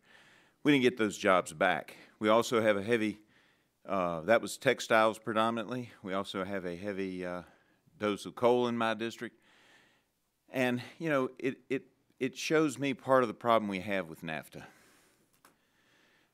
A lot of the coal mining in Mexico, and we're not importing a lot, but we do some, but that's not the issue. The point is, they have coal mines there, but a large part of their coal industry is now controlled or managed by elements of their drug cartels. And the working conditions are horrible. But we're supposed to be considered equals. And the same problem happens with all industries. So what do we do in areas that have been devastated, like my district, where the jobs never came back, the help from the federal government was never there to rebuild our economy, and I'm dealing with communities that have parts of their downtown that used to flourish that are now, you know, there's a block I'm thinking of in particular just empty. All the stores are gone. It's not like it's a shell of itself. It's just not there. It's a ghost part of that community. Part of it's surviving, but just barely. Part of it's doing better. How do we solve that problem? As we look at making a better deal, how do we rectify when you have disparities in working conditions, disparities in regulations that then make the American product uncompetitive against our colleagues and our friends in the South who don't have those rules? And somewhat to Canada, but they're more like us in the regard of their regulations and rules. Who wants to handle that one? Well, I'll take a stab at one part of that. Well, two parts of it. First, I do think it's important to recognize that coal exports are on the rise in America, and 13% of all of our coal exports are going into Canada and Mexico, predominantly Mexico, right? So they are a good and important and potentially growing destination for our coal exports. On the relocation of industries, you know, I think that is why we find ourselves back at the table, that we want to update and modernize NAFTA from where it was, 30 some odd years ago, and that there's an opportunity to open up some of these things and look at that. And it's complicated. And if you've ever been in a trade negotiation, if you come out with the acronyms they use are mind-boggling. And so I think that's the reason we're at the table. At the end of the day, there are going to be, industries that choose to move for economic reasons. That's been the history of free enterprise and capital markets and free trade. But there are things, and we're looking, at the coal industry in particular, we have the Appalachian Hub that's going to be built, a new ethylene storage hub in Appalachia that will take some of those coal miners and put them to work in something else. Where in Appalachia is that going to be? Well, that's a great question, and that's up for the industry to decide, and all of the states in Appalachia to decide what makes the most sense. But at the end of the day, it will benefit that region and provide sort of a relief valve for some of the miners that lost their jobs. But it's not just NAFTA. I think we have to realize it's robotics, it's artificial intelligence, it's mega data, it's all kinds of things that 21st technology has brought us. That make moving around a little bit easier. Well, let me just say, I actually believe that if we could get some of our textile industry back, it would mostly be robotics, but that would still be some good high-paying jobs. But when we lost those jobs 20 years ago, 25 years ago, it was all based on regulations and wages, and it just disappeared in a matter of a couple of years. We went from being vibrant to having been crushed. We made a bad deal. We got to fix it. Thank you. I yield back. The gentleman is back. The chair now calls upon the gentleman at the Bakken Shale plate, his home state of North Dakota, Mr. Kramer, for 5 minutes. Thank you. Thank you, Mr. Chairman. We're known for lots of other things as well. A lot of food. First of all, and I'm sorry I had to step out for a little bit, but this has been a really good hearing. All of you, tremendous job. Thank you. Very well done. And I share all of your concern with what's going on with regard to NAFTA. And it's particularly in the energy area, and I'm concerned about some other things too, but the energy area being sort of new, if you will, since NAFTA was first passed, just seems to present so many opportunities. But here's an opportunity I want to raise just sort of rhetorically and then get your responses to it. And by the way, I'm going to be sort of fuel agnostic on this. I really don't think the fuel matters. I think that what matters is whether it's intellectual, whether it's fossil, whether it's technology. There's so much opportunity. But we talk a lot about trade with one another, the big three of us, and we're all important to each other. As I like to tell my Canadian friends, however, as important as you are to us, we're critical to you. So we have a leverage that you don't, and always remember that. And our president understands that very well. Anyway, but here's what I think we miss so oftentimes in the discussion that I wish we could get to. Just as sure as all the statistics you've shared in terms of how much we trade with one another, and what a large percentage of our business with the other two, Mexico and Canada. I think somebody said the next 10 added up don't add up to what in certain areas what Mexico and Canada add up to for us in terms of market. What I get enthused about is the opportunity as a block, as a seamless. And by the way, when I was sitting here earlier, I pulled up one of my favorite maps in the world is the North American Petroleum Products Pipeline map. It knows nothing of borders. And I remember the first time we reversed a pipeline in North Dakota that instead of bringing, Canadian crude down, we sent Bakken crude up on the very same line, just not necessarily even to get it to Saskatchewan, but perhaps to get it to the Gulf Coast. I mean, that's how important that infrastructure is. So I appreciate all the emphasis on infrastructure. But what I'd love to just hear some comments, and maybe beginning with you, Ms. Harbert, and all of you could if you have an opinion. But what's the potential opportunity from a security as well as economic security as well as a national and energy security opportunity if we as a block get our act together, harmonize everything we're talking about, and then who needs OPEC, right? I mean, that's how I view it. So just open it up for discussion. Absolutely. The national security dividend of this should not go unnoticed in the energy sector. First, from an American standpoint, we are importing more oil from Canada and Mexico than we are from OPEC. And so that's been a change in energy fortune for sure. And the opportunity to fully develop the resources of Canada, the United States, and Mexico and become the center of the world's energy market, which would send shockwaves into not just OPEC, but Russia, sort of warms my heart. Yeah. So I think that we shouldn't lose. This is not just an economic negotiation. This is a national security negotiation as well, because the stronger we are, the more competitive we are on the world stage as a bloc, if you will. But also from an energy standpoint, the more energy secure we are, the more economics, the more national secure we are. And that provides our allies with choices of where they can get their oil, their gas, their technology. They probably can't import their renewables, but there's growing renewables within our block, and it's a tremendous win-win. Mr. Thompson. Well, let me say, without sounding too corny, I mean, I think it would give us lots of things. It would give us unprecedented freedom in North America, freedom and to take away the leverage that the rest of the world or certain parts of the world have over us now. It will give us prosperity. Our nations will prosper. Our employees will prosper.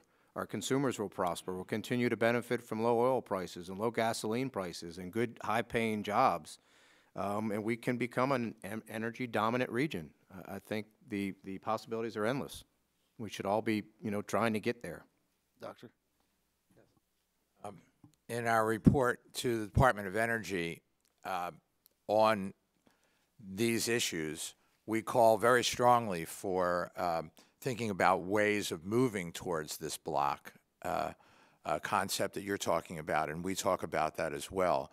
So I think the way to move forward on this is to give DOE responsibility and the charge to develop pathways for the future. What are the current challenges?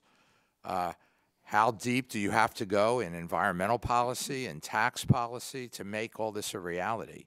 I'm amazed at how much agreement there is about moving in this direction, and it's great, but someone needs to think through it carefully. Thank you. Thank you. Gentleman is back. The chair thanks him for bringing up the block we call NAPEC, North American Petroleum Exporting Countries. And seeing that there are no further members wishing to ask questions, I'd like to thank all of our witnesses for being here today. Merry Christmas. And in pursuant to committee rules, I remind members that they have 10 business days to submit additional questions for the record, and ask that all witnesses submit their responses within 10 business days upon receipt of those questions. Without objection, this subcommittee is adjourned.